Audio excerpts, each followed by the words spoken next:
Thank you and welcome to Lalet Show. Today we are having another episode.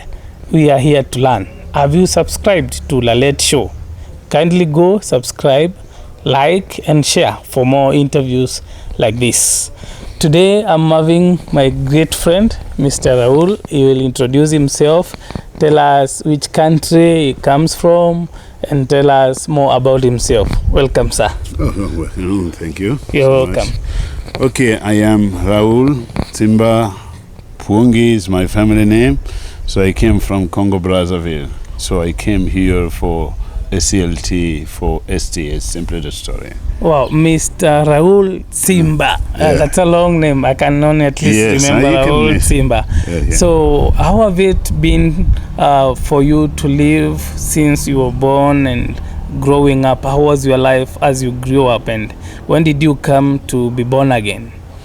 Okay, it's a long way, as you're telling, with class, it's a long way. Yeah. So knowing exactly, I was just like telling born away. I was born in a Christian family because my father was a missionary, was working for a missionary as a nurse. So we grew up with Christianity. So since a very little age, we were brought to Sunday school. Yeah. And after that, at the age of 12 or 13, I was baptized. Wow. And we work at the church and singing and doing those ministry of worshiping. And even I was very responsible on that. Yeah. So even sometimes people ask me to go to a seminary and study theology. So I didn't want, because I was very excellent at school. Oh, why you didn't want to do theology? Yes, and I didn't want to become a pastor, to become... Why? Why is that? The problem that's when you grew up, you have a vision of your life. You see what is pleasing you around as a young boy. So my vision was to become an engineer in physics, because I was very good in physics and mathematics when I was in secondary school, high school. So that's why. I would like to ask you a question. Just what was your father, or was your father a pastor, and the mom were they a pastor, or what were they doing as a profession? Okay, as a profession, my mother was a deacon, and my father was an evangelist. So both of them were not doing any other profession, just church. Yes, so that they was deacons, and the evangelist was working as a nurse in the hospital so of a mission. Your dad was working in an hospital. Yeah, he's in an hospital. So but he also worked. No, he was a nurse. A nurse. Yes, a nurse. So he was also working as an evangelist. So going in mission, sharing the gospel. So that's it. And how was your youth, growing up as a youth? Okay, as a youth, so we haven't, like I tell you, the activities was at the church. Just going to the church, just go attending to a group of singing, doing those ministry of worshiping, playing guitars, playing keypad. So that was the most of the time the youth would spend most of the time with that. Is it true that every Congolese is a musician? I don't think so. But you yourself, do you play or sing? Yeah, I think the Congolese people like singing.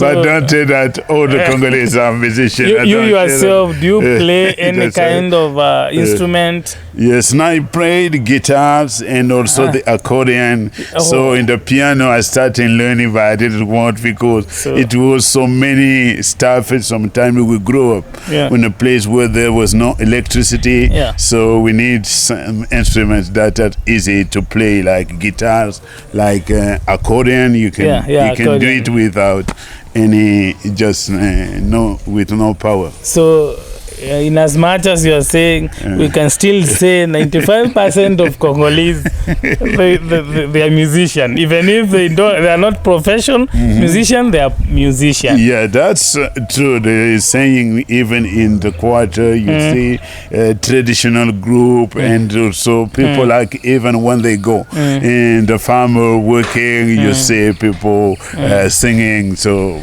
that is like in our blood. So I will ask you a personal question. If you're ready to answer, you can. If you don't want to answer, it's okay, because I'm asking this for the sake of some other people. I realized that you have one leg which has an issue. What happened? Was it an accident, or you're born like that? Okay, thank you. It's literally like I was very sick from 0 to 5. 0 to 5 years. 5 years old.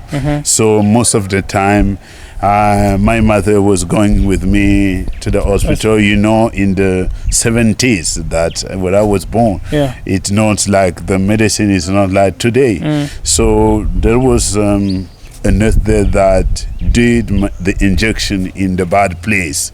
So, well, how old were you when the nurse? I think I was like between four. Okay, I was between 4 or 5 years old. Like that. That's when the nurse injected that's because I turned to working. But I still remember that story in my mind. So. And I stand lipping, and I spent like 6 months without just not putting my leg until they brought me some word to be treated traditionally. So there was a man there who treated me traditionally, so by the I don't know which kind of you were born treatment. You were born normally I was legs born okay, legs was okay until 5 years. Yes, until 4 and 5 years I can really remember. That's when a nurse injected the wrong maybe injection, and then it affected your leg. I think it was malaria, so doing the injection, but the injection was doing at a better part place until I couldn't just walking, and it's last for days until it remained like 5 or 6 months like that.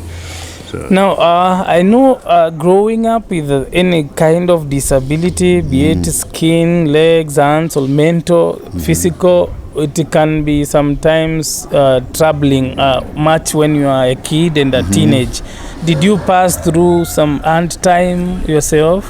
Yeah, really, because it was, I can give you a story that I have a friend that I want to be planning to marry. By going there, they say, okay, you know what they did? They went and looked for we have to climb a palm tree and to collect palm nuts. So wait, let's go slow. You went a girlfriend. Yeah, I had a girlfriend, so planning to marry. So the family attending when we went to the family, they saw me. They said, "Oh, no, wait. Is it a belief, or is it something you do that if you want a girl to marry, you have to climb on a palm tree?" No, it was just to discourage me. It was just a plan to discourage me that we can't have just a son-in-law who is like you.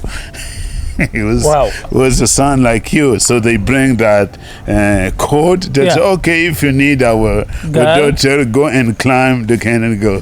So I read that was very sad to support, but what can I say? I didn't. All of us, when we come in this world not knowing where we're going and not where and anything can happen anytime. It can happen to somebody. So your girlfriend was ready to marry you? Yes, marry, but the family didn't want me. Wow. Do you ever meet the family nowadays, or you shifted? And but I told them that your family doesn't want. I don't want to come in this family. I will not deserve respect. Of them. Yes. So this is what they did for me. That's if we force things, we can find you are from this family and you have the parent. I don't want you to be disobedient to your family. To your family, and so I don't want to be every time discouraged. Yes, because I got married monthly there. Because I got married there. That was sad. Yes, that was sad. And I'm tempted to ask, do you see that woman nowadays? Have you ever seen her after that? The girl, even if she was married somewhere else. Have you ever seen her? No. So we kept until now because she became a nurse now. So we used to talk. Oh, you're friends. We're friends. I'm not, I don't have any problem. Yeah. No, it's a happy ending because I thought the girl would feel. No. Yeah, that's as a Christian, I cannot do something. Even the family, I know that I forgave them. Yes. I don't know that. That was a good thing. Yes. Coming back to the mission, when did you start following your father's profession? Because you told me you wanted to be an engineer and your father was a missioner, but now God has brought you back to the shoes of your father. Where did you start doing it was it's sometime when I realized, oh God, how can you just like draw away from me? When I was at the university, we have a civil war in 1997 in Congo. So in 1993 first, so we have a university with studying science was plundered by just no good people. They do bad things. That our university was almost destroyed. Wow. So I didn't know where to go. So by searching, and I have a registration for the University of Namibia. It was in 1995. So 95, so 96, something like that. So they told me that to go to study in Namibia, you're coming from the French country, you need to have the TOEFL test of English as a foreign language. Yes. So that's why I attended to the class of preparing the TOEFL in American Cultural Center because they were presenting that training in the course. And now in 1990. 2 months before the test, in 1997, there was another civil war. So we ran away from Brazzaville, and now the U.S., the American country, and the U.S. embassy was plundered. So you ran. Where did you go? I went to my village. So we ran away.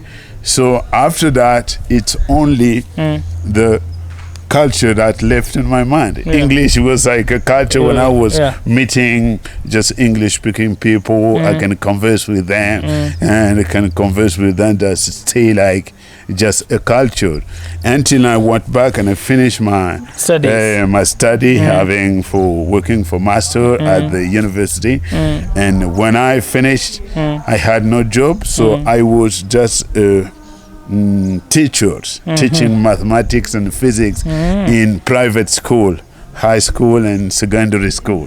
I did this for about 10 years, more than 10 years teaching. 10 years that is teaching. Before you started becoming a missionary. Yeah, that's why I was going to the church. And I even left my ministry of singing because I didn't have a time.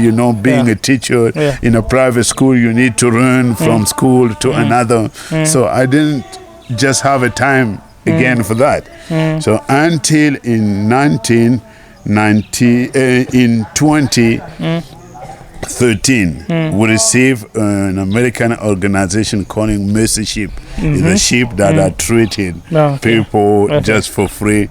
It's an organization that's working as in the way of Jesus Christ, traveling from place to place and having the both hand. So they were The word of God, yes, and also treatment, just healing people. Oh, so it's like they had an hospital, something medical camp. Yes, a medical camp. So I was. Is that where you joined the yes, mission? I was in the church and I heard on it, and that those people who know speak English come. So I was admitted to work with them, and when I went there, so I started working with the people, different people, and they were Christian with plenty of love. So we're trying. So they discovered that I have a background for the word of God. So now they charge me to do. To have a control of STS on that ship. How many countries have you visited doing mission? Okay, I think it's if I heard Kenya, I came like this is the third time. This is the third time for you to come to Kenya? The third one. Okay. Because I've been here in for the